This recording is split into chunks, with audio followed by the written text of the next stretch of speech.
శుభోదయం. నా పేరు రితిక. నేను 7వ తరగతి నుంచి CBSE నుంచి వచ్చాను. ఈరోజు నేను నాకు ఇష్టమైన అంశం చెప్తున్నాను. ఆ అంశం పేరు భరతమాత గొప్పతనం.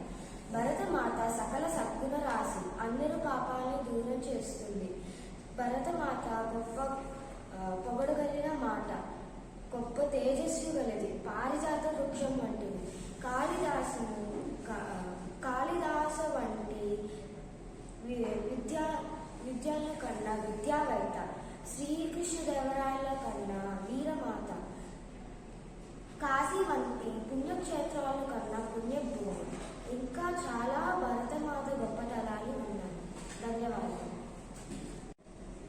అందరికీ శుభోదయం. నా పేరు పరిణీత. నేను 7వ తరగతి చదువుతున్నాను. ఈరోజు నేను నాకు నచ్చిన అంశం చెప్పబోతున్నాను. ఆ అంశం పేరు భరతమాత గొప్పతనం. భరతమాత చాలా గొప్పది. ఆమె కాళిదాసు వంటి గొప్ప కవులను కన్నది. కోహినూరు వంటి గొప్ప వజ్రాలు కన్న మన భరతమాత చాలా గొప్పది. ధన్యవాదాలు. శుభోదయం. నా పేరు రితిక. ఈరోజు నేను నాకు నచ్చిన అంశం గురించి మాట్లాడబోతున్నాను. నాకు నచ్చిన అంశం మహిళా సాధికారత. అమ్మగా, అక్కగా, చెల్లిగా, భార్యగా, పిన్నిగా, అత్తగా, పెద్దమ్మగా, అమ్మమ్మగా, నానమ్మగా, అర్హత, జీతం లేని పదవులు, పేరు కాపాడేది ఒక స్త్రీ.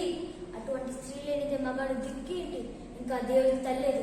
ఆదిగా ఆసక్తిగా శాసించాలన్నా, కంఠం పట్టి రచన చేయడంలో తీరాలన్నా, భగీరథకు ప్రయత్నం చేసి విజయం సాధించాలన్నా, బ్రిటిష్ వారి సైతం ఎదుర్కొని వాళ్ళతో ప్రశంసలు పొందాలన్నా, రాజకీయ పోరాటంలో వాడి చక్రం తిప్పాలన్నా, గణం, గ్రాత్యం, నాట్యం, ప్రాశంసాల్లో పొందాలన్నా, జాతి పటాకం పాడాలన్నా, మహిళ మహిళ మహిళ ఆడబిడ్డను బతకనివ్వండి.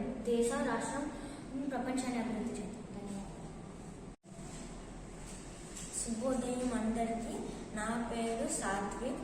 నేను 7వ తరగతి నుండి వచ్చాను. నా అంశం పేరు చదువుకోవటం వల్ల మనకి ప్రయోజనాలు ఉంటాయి. చదువుకోవటం వల్ల మన తెలివి పెరుగుతుంది. కాబట్టి అందరం బాగా చదువుకుంటాం. ధన్యవాదాలు. అందరికీ శుభోదయం. నా పేరు రంజిత్. 7వ తరగతిలో చదువుతున్నాను. నేను అంశం గంగిరెద్దు ఆట గురించి. గంగిరెద్దు ఆట చాలా ప్రాచీనమైనది. శివుడు అంతటి వాడు కూడా ఈ ఆటని ఆడించేవాడు. రాజుల కాలంలో రాజులు, చక్రవర్తులు ఈ ఆటని చూసి ఆనందించేవారు.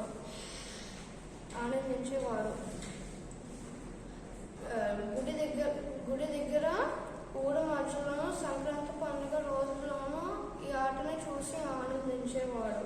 ధన్యవాదాలు.